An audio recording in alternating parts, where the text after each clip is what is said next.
How's it going everybody, my name's GotCake and in this SOS review we're going to be taking a look at Nirvana Pilot Yume. As always, if you enjoy the review, hit that like button, and while you're at it, consider subscribing to the channel to be notified of future indie game reviews. So Nirvana Pilot Yume is a bit of a strange one, as it's part arcade racer, part visual novel. As to what type of visual novel? Well, let's just say the preview images on the eStore listing sort of spell it out for you. Now I'll warn you beforehand that this review is going to contain a few spoilers for the game, but trust me, there's not too much to spoil, and I'll refrain from going into too much detail on the story plot. So the game opens with a relatively straightforward race. During the loading screen, the controls for the game flash up, but blink and you might miss them.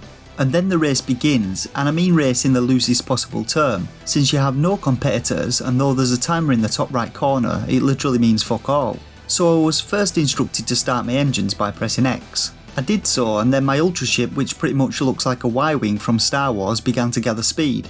Arrows on the walls ahead indicated that I should steer around them, which I actually managed to do on my second attempt. After this, arrows on the floors pointing upwards give me a second to react, before I hit a bump in the track and my ship exploded again, sending me once more back to the start, something which later would become an extremely familiar sight. After pressing all the buttons, I worked out that A was my jump button and managed to jump the first bump, promptly smashing into the second. I gave it another go, got past the two bumps and a hole in the track before the screen went a bit apeshit, and after passing between some walls I'd apparently lost Nirvana sync and the race ended.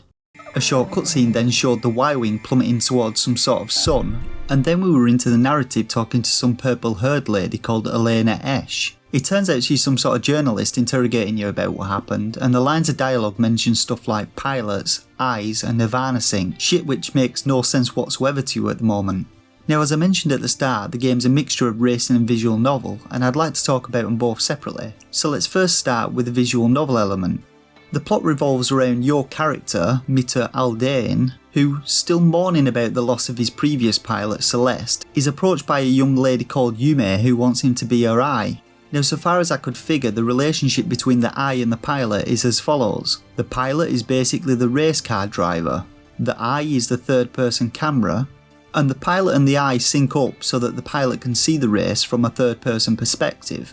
Nirvana sync is the strength of this synchronisation, and it's something I'll get onto shortly. Now, Yume is wanting you to team up and train her for the Guru, or Great Ultra Thought Race of the Universe, some sort of huge racing event. An event which you were running with Celeste before she was incinerated by the sun after you lost Nirvana sync with her. And so you team up with Yume and begin training. Various plot twists unfold as you go, and several characters are introduced. There's the nosy purple haired journalist bitch Elena, this blue haired puffy sleeve girl called May, and this pompous Tashi prick called Anselm.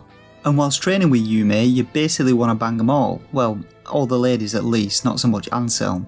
As the story unfolds, you get to make various dialogue choices which steer the narrative in slightly different directions. Dialogue options you select where Yume is involved can increase or decrease your Nirvana sync with her, but everything else influences what ending you'll get, and there are 4 different endings in total.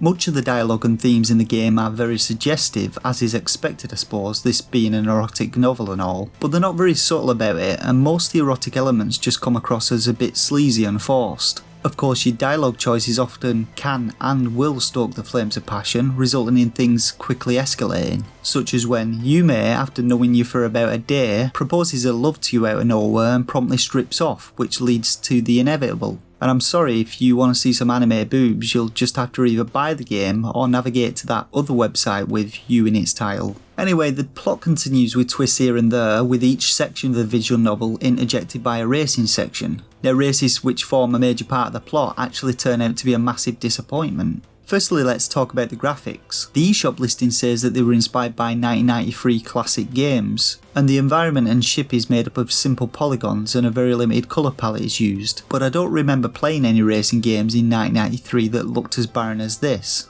Now, you might argue that the graphics don't make the game, and I wholeheartedly agree with that, but I haven't even got started on the gameplay yet.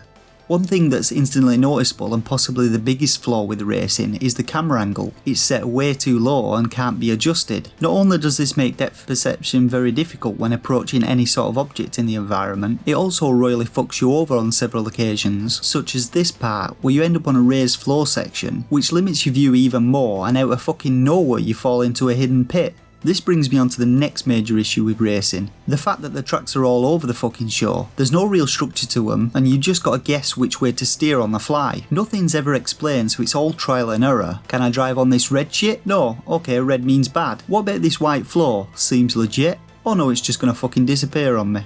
Every time you crash, you'll also lose some of your Nirvana sync, and at 35% this will cause glitchy shit to start appearing all over the screen, which coupled with the streams shooting from the back of your ship further impairs your vision. You only get one shot at the races in the storyline, as even closing your game to restart the race to regain your Nirvana sync doesn't work, as the game saves after each crash. When it comes to the controls, jumping is unresponsive a lot of the time, and we'll see you falling into pits or ploughing into track bumps, and the steering in the game is also pretty dire. It's okay at first, but as you gain speed it becomes unresponsive to the point that you can barely steer left and right. There is a brake button in the game, ZL, which trust me you're going to have your finger on constantly, but it only slows you down to 200 ultra speed and helps very little. The final race is a prime example of the trial and error bullshit the game pulls. Like here I couldn't steer to the left fast enough to get to this tunnel, and the right was full of patches of red shit and walls which you can't actually get past. The only option is down the middle, but by the time I worked this out, my Nirvana sync level had already drained to the point that, unless a miracle happened, I never had a chance of finishing the race. Except maybe the final race. Luckily the races have little to no impact on the narrative, and only result in you losing 10 Nirvana sync with Yume, which you can usually get back through dialogue choices. The game does also have an arcade mode which allows you to play any of the 10 races, which I suggest using for practice if you want to actually finish the races in one piece and see anything other than the ending where you fail. So let's focus for a moment on the good parts of the game. Well, the visual element of the visual novel isn't too bad. There's some decent artwork, especially if you like scantily clad anime girls, but the real highlight of the game is the soundtrack. Retrowave is one of my favourite music genres, and the soundtrack to the game by Hungarian synthwave band Retrox is a glorious blend of 80s synth and metal.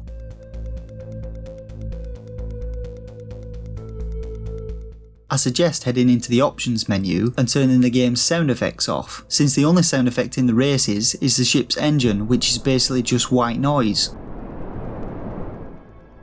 So now for my rating on the game. Well, for me it was very near shovelware, and was only saved by the semi-decent storyline and the awesome Metal Wave soundtrack, and so I give Nirvana Pilot Yume 1 star.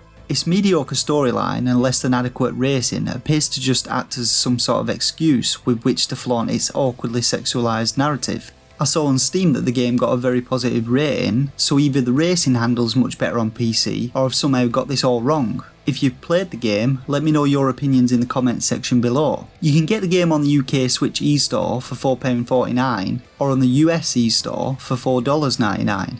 As mentioned before, the game's also available on Steam. And that's it for this review of Nirvana Pilot Yume. If you enjoyed the review, let me know with a like, and please consider subscribing to the channel to be notified when future videos go live. For now though, I thank you all once again for watching, and until next time, game on.